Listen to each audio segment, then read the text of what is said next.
রব্বুল আলামিন জানিয়ে দিলেন, হে রাসূল আপনি বলে দিন, কুল ইন্নাল মাউতাল্লাযী তাফিরুনা মিনহু, যে মৃত্যু থেকে তোমরা পালায়ন পর, যেই মৃত্যু হতে চাও না, যেই মৃত্যুর কয়েক মিনিট সময় পাইলে, কয়েক ঘন্টা সময় পেলেও তুমি সিঙ্গাপুর চলে যাও অথবা আমেরিকায় চলে যাও, মাদ্রাজে চলে যাও তোমার জীবনটাকে বাঁচানোর জন্য, সেই মৃত্যু তোমাকে ধরবেই। ফাইন্নাহু মুলাকিকুম, সেই মৃত্যু তোমার সাথে সাক্ষাৎ করবেই।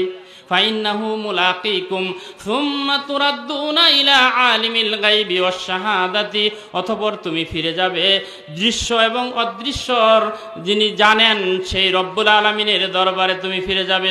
সুম্মা তুরাদ্দুনা ইলা আলিমিল গায়বি ওয়াশ শাহাদাতি ফায়ুনাব্বিউকুম বিমা কুনতুম তা'মালুন, এবং তুমি যা যা করেছো সব কিছুই তোমাকে জানিয়ে দেওয়া হবে।